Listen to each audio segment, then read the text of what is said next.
Nini, Hadir Bu. Desi, Hadir Bu. Sukma, Hadir. Mika, Hadir. Ken, Widi. Tidak hadir. Ada yang tahu kenapa? Isi. Salma, Suat, Tidak hadir. kenapa? Izin Bu. Isaka, Tidak hadir. Meal ya. Bulan, Yuni. Hadir Bu. Baik. Jadi ada 3 orang yang izin ya. Ya Bu. Baik. Ada yang tahu hari ini kita mau mengadakan layanan tentang apa? Atau ada yang masih ingat minggu lalu Ibu memberikan pengumuman? Saya Bu. Ini Hari ini Ibu akan memberikan layanan bimbingan klasikal, benar Bu? benar. Ada yang tahu sekarang akan dilakukan layanan klasikal apa? Mika? Pengenalan dan pencegahan narkoba di kalangan remaja, Ibu. Baik, benar sekali. Jadi sekarang kita akan melakukan layanan klasikal tentang pengenalan dan pencegahan narkoba di kalangan remaja. Baik, sebelumnya ada yang tahu nggak sih apa itu narkoba? Ulan? Narkoba itu zat yang berbahaya bagi tubuh kita. Baik. Ada yang tahu lagi? Saya Bu. Delia? Narkoba itu obat-obat kejiwaan, Bu. Baik. Mungkin? Ken? Silakan. Narkoba itu adalah zat-zat aktif bisa dalam bentuk obat atau apapun itu yang bisa menyebabkan kecanduan. Baik, benar sekali. Jadi narkoba itu merupakan singkatan dari narkotika dan obat-obatan terlarang, di mana zat ini dapat berasal dari sumber alamiah, sintetis maupun semi-sintetis. Zat ini itu mampu menimbulkan berbagai efek samping jika kita menggunakannya. Yang pertama itu ada seperti halusinasi, penurunan kesadaran, peningkatan hingga penurunan daya rasa. Nah, selain itu narkoba juga memiliki manfaat jika digunakan dengan tepat atau dengan sesuai takaran. Namun, jika narkoba tidak digunakan dengan tepat, narkoba ini dapat menimbulkan efek samping seperti yang Ibu katakan tadi, seperti halusinasi, penurunan kesadaran, hingga penurunan daya rasa. Sampai di sini ada yang ingin bertanya? Atau sudah paham? Sudah paham, Ibu. Baik. Selanjutnya ada jenis-jenis narkoba. Sebelum Ibu jelaskan, ada yang tahu nggak sih apa aja jenis-jenis narkoba yang ada di lingkungan atau di Indonesia? Salma, silahkan. Ada kokain, ada ganja. Baik, benar sekali. Jadi narkoba itu dibagi menjadi 3 golongan. Yang pertama itu ada golongan narkoba dengan resiko ketergantungan yang sangat tinggi, di mana golongan 1 ini tidak dapat digunakan untuk di dunia kesehatan atau dunia terapi. Adapun jenis dari narkoba golongan 1, yang pertama itu ada tanaman koka, daun koka, dan tanaman ganja. Biasanya golongan 1 ini sifatnya itu lebih ke mentah, belum diproduksi. Selanjutnya itu ada golongan kedua, di mana golongan kedua ini memiliki ketergantungan risiko yang tinggi namun tidak setinggi golongan 1 tadi. Dan golongan 2 ini biasa digunakan dalam dunia kesehatan atau dunia terapi sebagai obat-obatan. Adapun contoh dari golongan 2 yaitu ada egonina, morfina, dan petidin yang biasa digunakan dalam dunia kesehatan.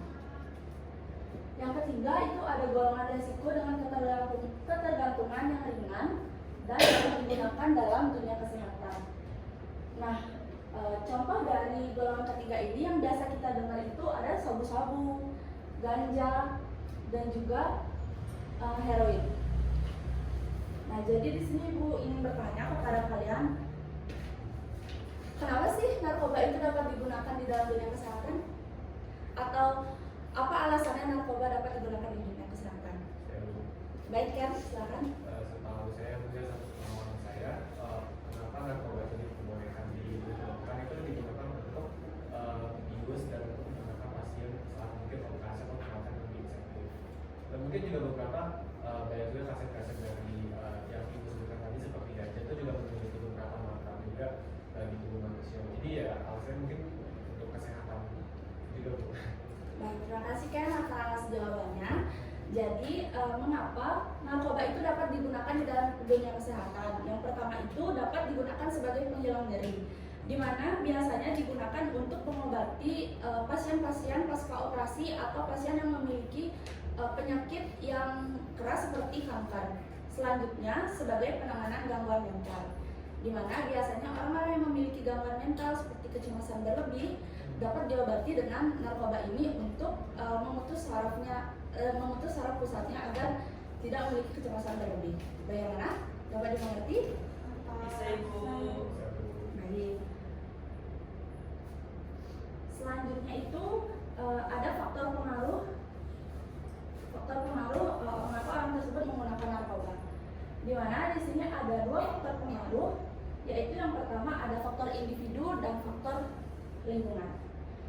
Faktor individu itu meliputi di mana orang tersebut memiliki keingintahuan yang besar dalam menggunakan narkoba. Selain itu, yang kedua ada keinginan untuk bersenang-senang. Selanjutnya ada keinginan untuk mengikuti tren atau gaya. Mungkin di lingkungannya dia itu banyak atau ada orang yang menggunakan narkoba. Jadi orang tersebut itu kayak, aku pengen coba deh, kayak tren lo ini. Gitu. Banyak orang yang bilangin aku harus juga dong ikutin narkoba. Dan yang terakhir itu tidak mampu atau tidak berani menghadapi tekanan dari lingkungan atau kelompok pergaulan untuk menggunakan narkoba. Mungkin ini masuk ke faktor lingkungan ya, mungkin ada di lingkungannya itu orang yang mulai menggunakan narkoba, mungkin dia juga diajak oleh temannya, dia juga tidak bisa menolak. Jadi anak tersebut itu terjerumus ke arah narkoba atau ke arah hal-hal negatif. Selanjutnya itu ada faktor lingkungan, di mana faktor lingkungan ini dibagi menjadi 3, yaitu ada faktor keluarga, faktor lingkungan keluarga, faktor lingkungan sekolah, dan faktor lingkungan teman sebaya. Faktor lingkungan keluarga itu biasanya mencakup di mana orang yang menggunakan narkoba itu biasanya keluarganya itu tidak harmonis. Terus bisa juga anak tersebut itu tidak terlalu dekat dengan orang tuanya. Yang selanjutnya ada lingkungan sekolah, di mana lingkungan sekolah yang kurang disiplin, kurangnya memberikan kesempatan kepada siswa untuk mengeksplor dirinya dalam kegiatan positif dapat menyebabkan siswa tersebut terjerumus ke arah narkoba atau ke arah pergaulan negatif. Yang terakhir ada lingkungan teman sebaya, di mana adanya dorongan dari teman sebaya seperti yang dijelaskan tadi di faktor individu. Orang tersebut tidak bisa menolak ajakan dari temannya yang mengakibatkan dia terjerumus ke arah narkoba atau ke arah negatif. Bagaimana? Dapat dimengerti? Mengerti Ibu. Selanjutnya ada dampak narkoba. Salma, silahkan dibaca dampak narkoba.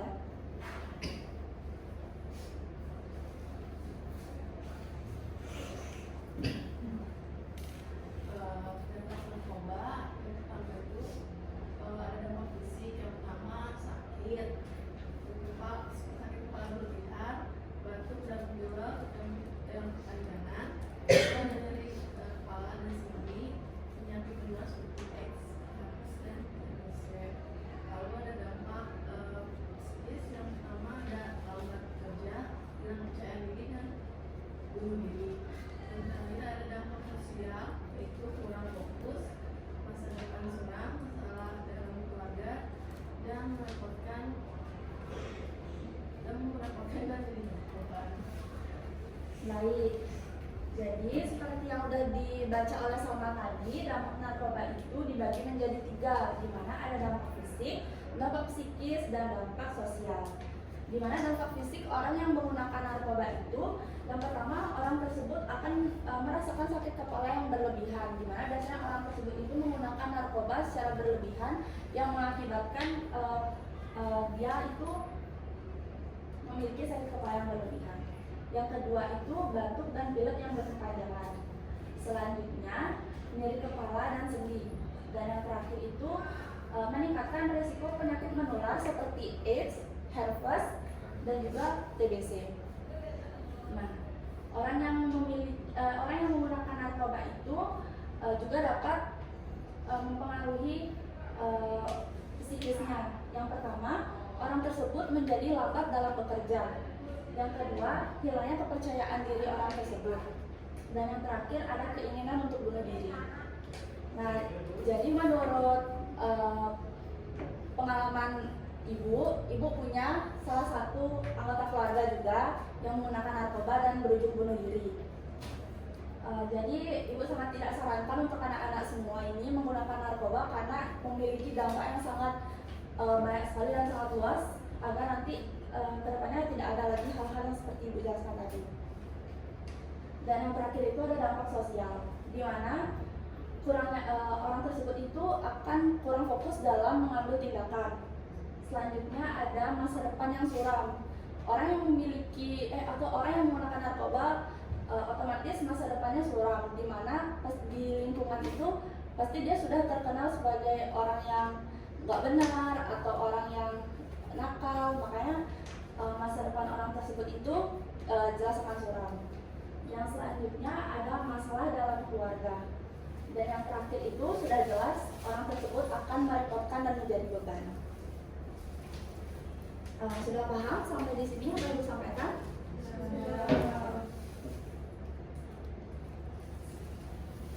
Selanjutnya ibu minta kalian untuk menonton video ini.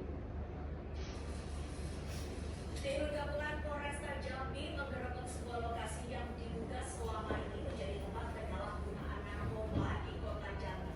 Inspektur Jenderal Densus terkait kasus narkoba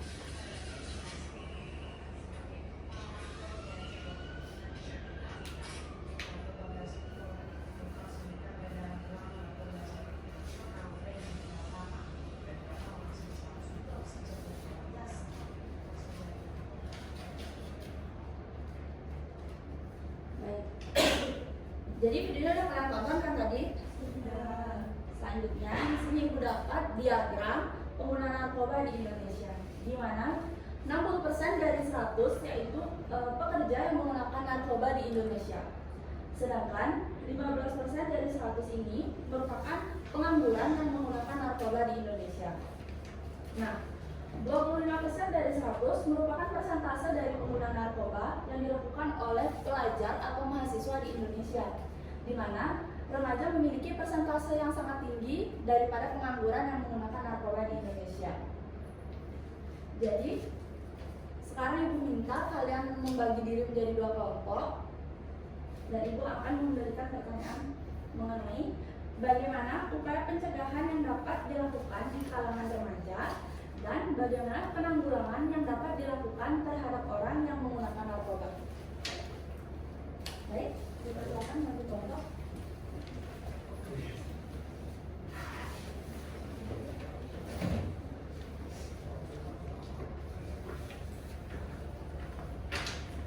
Maju ya.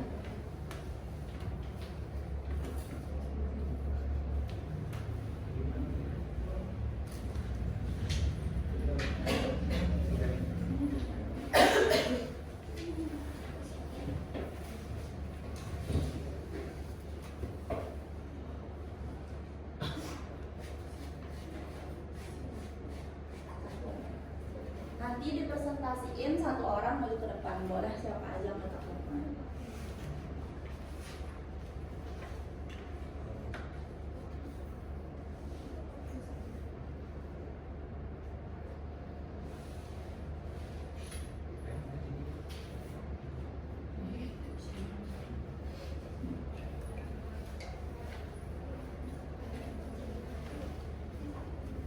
Ini?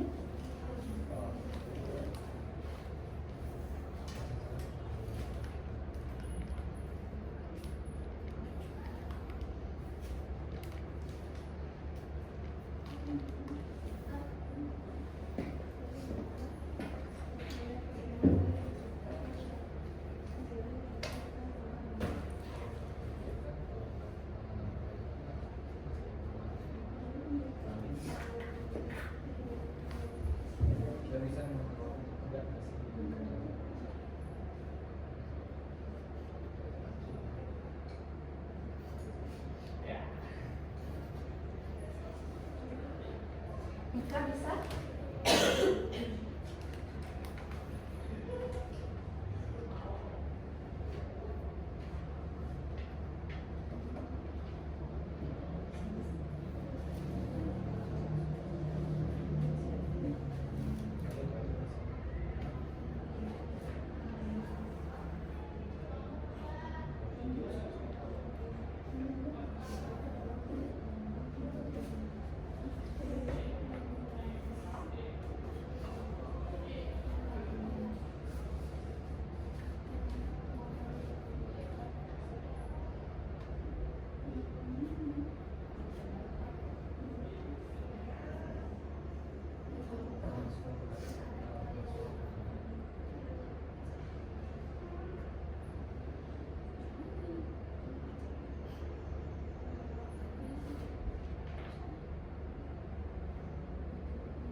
menit ya.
Bagaimana? Sudah?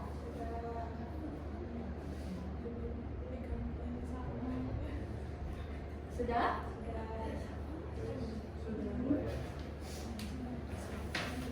Jika sudah, perwakilan salah satu kelompok bisa maju ke depan untuk membagikan hasil dari diskusi yang telah didapatkan.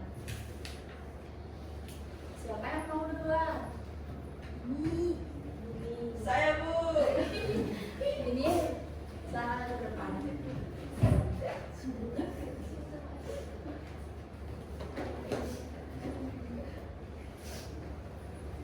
Baik, terima kasih atas kesempatannya Bu. Sini saya dari kelompok 1 ingin mempresentasikan hasil dari jawaban kami.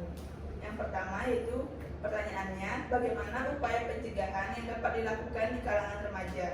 Yang pertama, kita bisa mendekatkan diri kepada Tuhan dengan berdoa dan ibadah.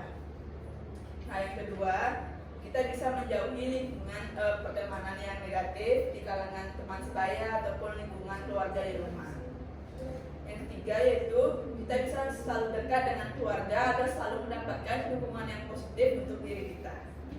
Nah, itu jawaban nomor pertama. Yang kedua, penanggulangan yang dapat dilakukan terhadap orang yang menggunakan narkoba adalah yang pertama bisa dideteksi orang tersebut atau dilakukan pemeriksaan oleh badan yang menangani narkoba.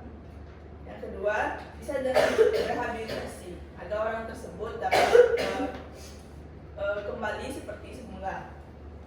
Yang ketiga yaitu lingkungan keluarga dan penegak hukum bisa menjadi penanggulangan orang yang kecanduan narkoba. Baik, sekian jawaban dari kelompok kami. Terima kasih. Selanjutnya, kelompok Eken. Yang maju. Saya Bu.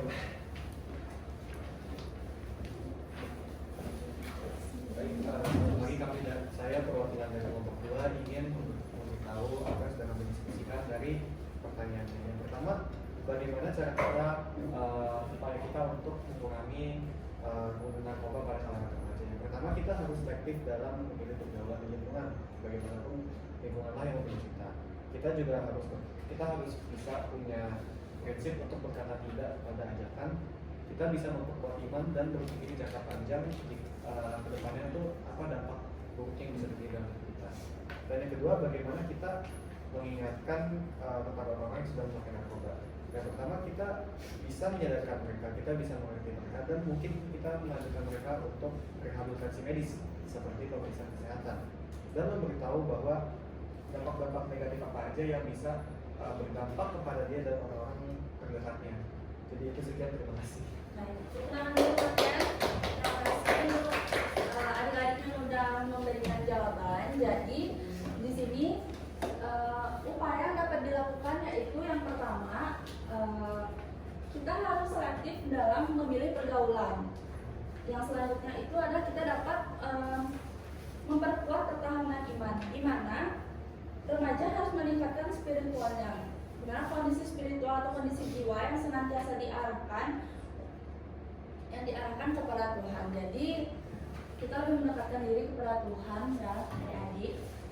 Baik Ibu. Terus bagaimana penanggulangan yang harus dilakukan terhadap orang yang menggunakan narkoba? Jadi benar sekali upaya yang dapat dilakukan kepada orang yang sudah menggunakan narkoba yang itu sudah pasti akan dilakukan rehabilitasi untuk mengobati atau menangani kecanduan dia terhadap narkoba.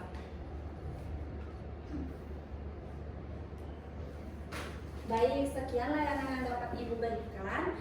Di akhir layanan ini Ibu memberikan slogan Stop Narkoba, Mulai Hidup Sehat, Masa Depan Gemilang Tanpa Narkoba. Ibu minta kalian untuk berdiri dan mengucapkan ini sama-sama. Terlihat di belakang? Jadi kata-katanya Stop Narkoba, Mulai Hidup Sehat, Masa Depan Gemilang Tanpa Narkoba. Siap? Siap. 1, 2, 3. Stop narkoba, mulai hidup sehat, masa depan gemilang tanpa narkoba. Sekian yang dapat Ibu berikan pada layanan kali ini. Semoga apa yang kalian dapat menjadi wawasan kalian ke depannya. Terima kasih Ibu. Terima kasih. Ketua kelas, Saya Ibu. mohon pimpin untuk menutup kegiatan kali ini. Baik Ibu. Baik, sebelum kita menutup kegiatan layanan bimbingan klasikal ini, alhamdulillah kita berdoa. Berdoa menurut agama dan kepercayaan masing-masing. Berdoa dimulai.